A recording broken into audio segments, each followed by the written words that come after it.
Sean bienvenidos, profesores, ¿qué tal? Al webinar que está organizado por el Instituto Esmeralda. El día de hoy tenemos a Jacobo Seide. Él es un psicólogo español que tocará el tema sobre problemas de los equipos a nivel psicológico. ¿Qué tal, Jacobo? ¿Cómo estás? ¿Qué tal? Muy bien, todo bien. Buenas noches. Buenas noches aquí en España. Vale, antes de nada, una pequeña presentación. Soy yo, es mi nombre, Jacobo Seide Franqueira, de La Coruña, una ciudad de España, graduado en Psicología, máster en Psicología del Deporte y la Actividad Física, curso también de experto en liderazgo de alto rendimiento deportivo y titulación nivel 1, UEFA B, de fútbol. En cuanto a la experiencia profesional, pues actualmente soy profesor en la Federación Gallega de Fútbol, que es pues, una comunidad entre la Federación Española. Antes de nada, sí creo importante mencionar que esto no es aplicable a todo, simplemente se trata pues, de dar una pauta, una ayuda, una sugerencia acerca de pues, si alguien está perdido en alguno de los problemas que puede tener a nivel psicológico el equipo, pues tratar de ayudarle por donde puede tirar. Pero lo ideal es contar con un psicólogo deportivo que trate de solucionar esos problemas, pues conociendo la situación en sí, ¿no? Conociendo mucho más el contexto, conociendo a los jugadores o las jugadoras y conociendo todo. Primero, aunque puede que ya lo sepan, ¿de qué se ocupa la psicología deportiva? Es un área de la psicología cuyo objetivo de estudio es ese comportamiento humano en el ámbito de la actividad física y del deporte. Como les decía antes, siempre debe ser adaptado al contexto, ¿vale? No es lo mismo actuar en un equipo que acaba de salir campeón que en un equipo cuyo objetivo es la permanencia. Es cierto que puede haber una intervención directa con los jugadores o con el equipo, con los problemas que puede haber, tanto los jugadores a nivel de motivación, concentración, autoconfianza, las diversas variables, y una intervención indirecta a través del cuerpo técnico, ¿no? De qué mensaje debe transmitir el entrenador, qué mensaje debe transmitir el resto del cuerpo técnico en cuanto a liderazgo y comunicación. Dicho esto, ¿por qué contar con un psicólogo en tu equipo, ¿no? Si al final todos los equipos tienen ya pues, un preparador físico, un nutricionista, un segundo entrenador, un analista, pues el hecho de contar con un psicólogo en tu equipo, para mí responde a una variable fundamental. Es una unidad, un equipo, ¿no? En la cual se realiza una actividad y entre esas personas que hacen la actividad hay variadas acciones e interacciones. Se comunican entre ellos, tratan de resolver tareas juntos, cada uno tiene sus propios intereses, sus propios egos, sus propias motivaciones. En definitiva, estamos hablando de personas. Y, como decía al principio, esa ciencia que se ocupa de estudiar el comportamiento de las personas es la psicología deportiva. Trata de entender, de explicar y de predecir esas relaciones que hay entre las personas, ¿vale? Obviamente buscando siempre, si estamos hablando de rendimiento, ganar, que es el objetivo fundamental, ¿vale? Aumentar el rendimiento, ¿vale? Si buscamos ganar a partir de aumentar el rendimiento de los jugadores. Se trata de darle al entrenador toda la información posible del apartado psicológico para que él decida, ¿vale? Ese entrenador es la cabeza visible de todo el cuerpo técnico y es el que tiene que tomar las decisiones. Entonces, desde nuestra posición, tenemos que darle la mayor cantidad posible de información del apartado psicológico acerca de lo que decía antes, o bien indirecta a través de él para que lo transmita al equipo, o bien directo a través de los jugadores. Muy bien, vamos allá. Antes de empezar, íbamos con esas características de grupo-equipo. Creo que a los entrenadores a principio de temporada simplemente les llega un grupo de jugadores o un conjunto de individuos, ¿no? La idea es que a final de temporada ese grupo de jugadores se acaba conformando en un equipo y para conformarse en ese equipo es lo que vamos a ver hoy. ¿Qué problemas pueden tener los equipos a nivel psicológico? Y bien resueltos los problemas o bien gestionados se pueden transformar en un equipo. Muy bien, vamos ya con esos problemas, con esas características que comentaba antes. Agrupado en tres grandes áreas, realmente los entrenadores se quejan o comentan tres grandes situaciones o tres grandes frases, que son las siguientes. La primera es que el equipo no rinde lo que debería. Es decir, contamos con jugadores que son muy buenos técnicamente, que tienen unas condiciones físicas espectaculares, que son buenos tácticamente también a nivel estratégico, pero no rinde lo que debería, no dan el rendimiento deseado y por tanto no ganan partidos. Entonces, es una falta de productividad. No produce todo lo que debería producir mi equipo, a pesar de contar con los buenos jugadores, de contar pues también con las mejores instalaciones. El segundo problema es el siguiente, es que los jugadores del equipo, a pesar de que pueden rendir más o menos bien, pero tienen problemas entre ellos. Se llevan mal, no se respetan entre ellos, no aceptan, ya a pesar de que ya casi estoy desvelando parte de una de las soluciones, pero no aceptan los roles que el entrenador les asigna. Y en definitiva eso repercute en el clima grupal, ¿no? En el ambiente, en cómo se llevan, dicho de manera coloquial, cómo se llevan los jugadores de bien entre ellos. Y el tercer problema, un problema creo que es de las frases más repetidas, es que los jugadores no están motivados. Vamos a ver, a pesar de que el tema de la motivación pues da para muchísimo, no solo para una charla, sino que da, pues ya digo, para varias charlas o para varios temas, pero ¿qué es lo que puede ocurrir? Pero al final que los jugadores pues no están motivados, ¿no? No rinden también todo lo que deberían, ni están motivados, ni por tanto quieren jugar.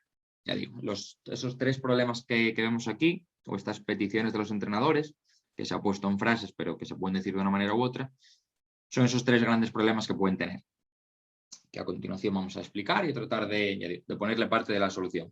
Ese primer problema que veíamos es el de la productividad, que el equipo no rinde lo que debería, no da el 100% de lo que puede llegar a dar. Steiner, un gran psicólogo, dice que esa productividad real que puede dar el equipo es la productividad potencial, el máximo que puede llegar a dar, menos la pérdida debido a procesos de grupo erróneos, que en parte es lo que vamos a tratar de ver también en ese clima grupal, a esos procesos de grupo. Pueden ser pérdidas de motivación entre los jugadores del equipo o en el equipo a nivel global y también esas pérdidas de coordinación. Vamos ya con esas primeras soluciones. ¿Qué podemos hacer o tratar de solucionar para esa productividad? Para que el equipo trate de rendir lo que debería. Hablamos de roles. La mejor definición para mí que he encontrado es que un rol es la función que tiene cada jugador dentro del grupo. El buen liderazgo, buen ejercicio de liderazgo, depende mucho de esa gestión de roles. Es decir, de que todos los roles se combinen de la mejor manera posible para que todos los jugadores sientan importante su participación dentro del equipo. Bien, ese segundo problema para tratar de solucionar la productividad es trabajar por objetivos. Es una de las situaciones que más nos gustan a los psicólogos deportivos. El hecho de trabajar por objetivos. No nos gusta porque sí, sino porque tiene un sentido. Los objetivos, tanto individuales como colectivos, ponen el foco, es decir, la atención, la concentración y también la motivación en trabajar para algo, no simplemente jugar por jugar, sino que nos llevan hacia algo.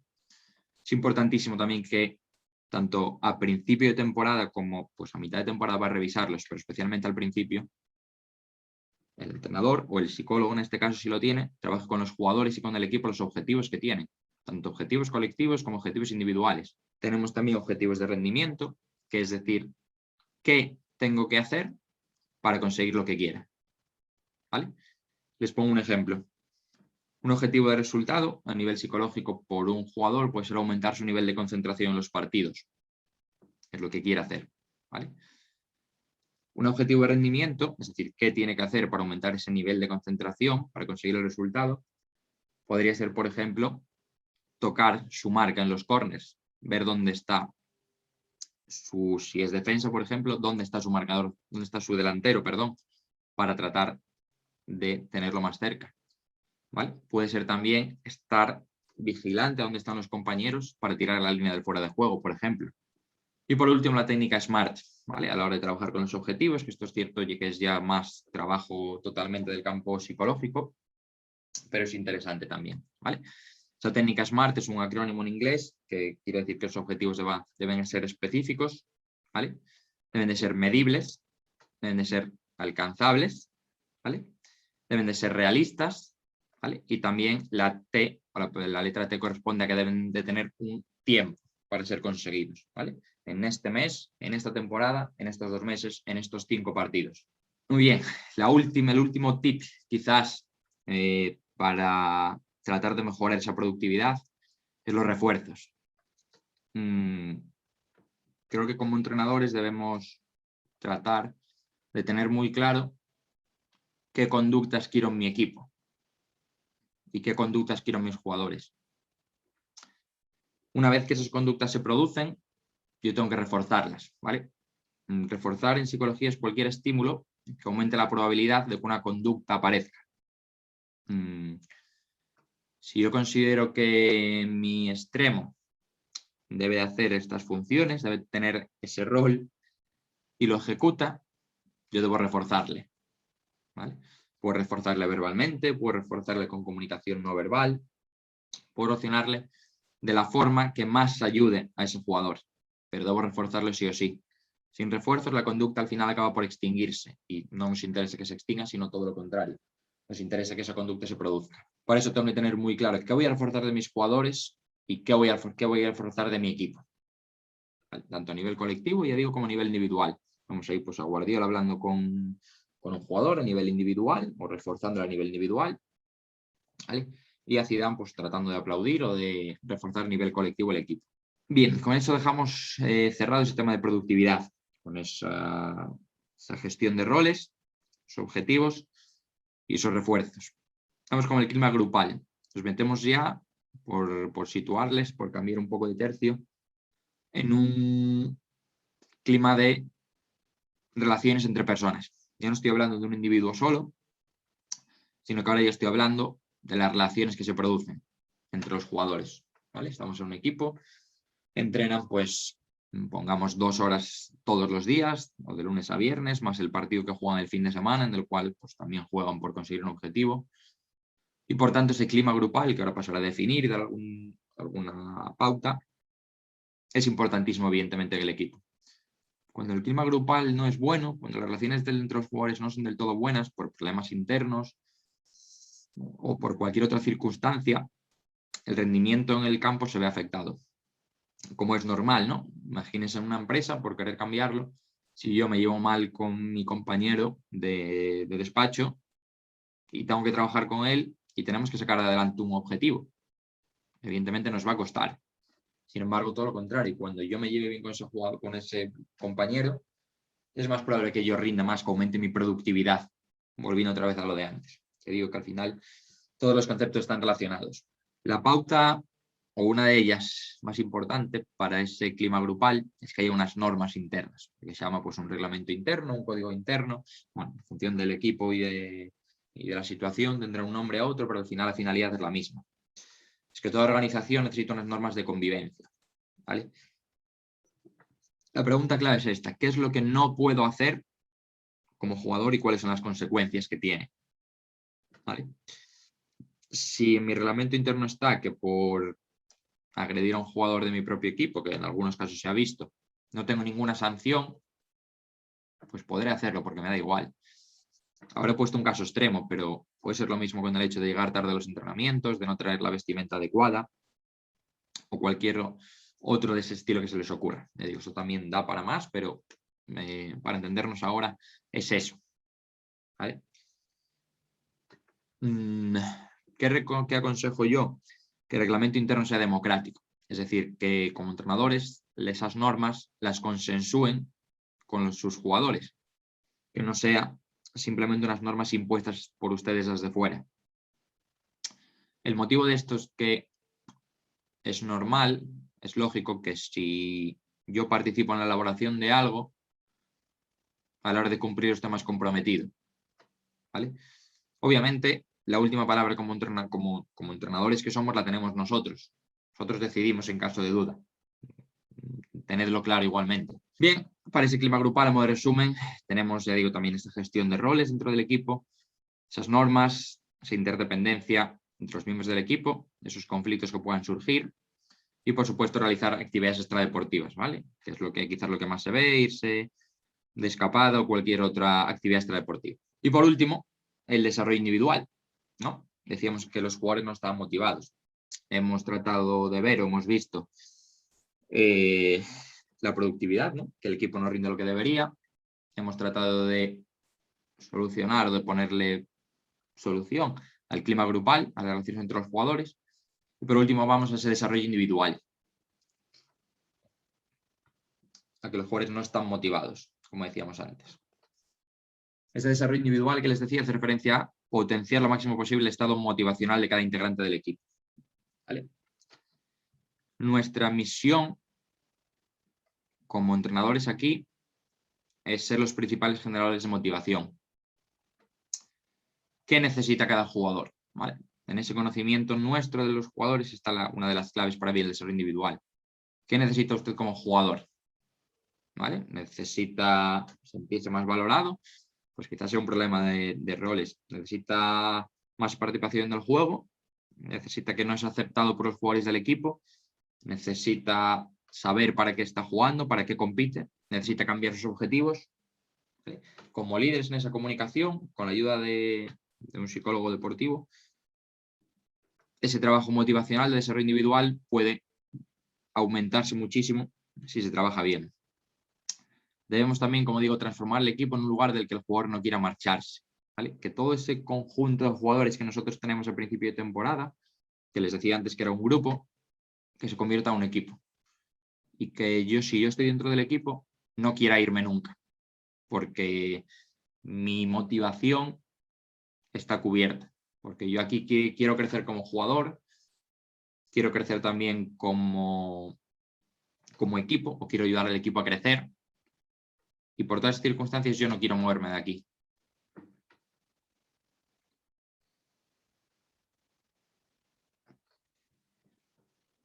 Para ese desarrollo individual, para hacer que ese jugador no quiera moverse de ahí, debemos dar una visión personal. ¿Vale? Presentar un plan de carrera conjuntamente con el deportista en ese equipo. Pues sería de una carrera dual, también con vistas a la retirada, es decir, saber que a mayores cuando salga del club va a tener hueco en el club, o va a tener otras funciones. Y sobre todo el qué tenemos que hacer para conseguirlo. Eso es en lo que nos vamos a tener que trabajar. Si yo quiero quedarme aquí en este club para siempre, ¿qué tengo que hacer para conseguirlo? ¿Cuáles son mis metas o esos objetivos que tengo? Y por último, si no consigo el resultado, a pesar de no ganar nada, porque hay jugadores que no han ganado nada, pero llevan toda la vida en sus equipos y están perfectamente motivados y cumplen las funciones. Es de qué me habrá servido todo esto. Y con esto cierro a mayores de darles ahora mis datos personales por cualquier otra pregunta o circunstancia que quieran hacer, o si quieren seguirme en las redes, lo que ustedes quieran, de mis datos personales. Lo que aquí se ha tratado de dar o de comentar es, disculpen, es unos, no pautas, pero sí tratar de orientarles en los posibles problemas que pueden tener los equipos a nivel psicológico, de dónde los puedo encasillar, dónde los puedo situar para tratar de que me ayuden. ¿Vale? Obviamente ahí la principal bibliografía de lo que he sacado, la información es el manual de psicología del deporte y el ejercicio físico de Wembury Gould que veían ahí, mayores de cursos o conferencias que son los que más han servido, más de otros libros de otros autores de psicólogos deportivos. Marie es uno de los autores deportivos que a mí más me ha ayudado principalmente, y en general de lo principal está sacado de ese manual de psicología deportiva. Y aquí les dejo también mis datos por cualquier otra situación o pregunta que quieran. Es mi correo, mi contacto, cobacid@gmail, las redes sociales en Instagram como jaco_psicodeporte. Allí lo que suelo hacer principalmente es comentar vídeos, obviamente relacionados con la psicología deportiva, y dar ciertos tips también de situaciones a mayores de trabajo con el equipo, y en redes sociales, en Twitter igualmente. Y a mayores ese blog de psicología deportiva en el cual pues comento mis inquietudes o las posibles cuestiones que puedan surgir. Y por mi parte, ojalá les haya encantado, hayan podido sacar algo, y aquí estoy a su disposición para lo que quieran.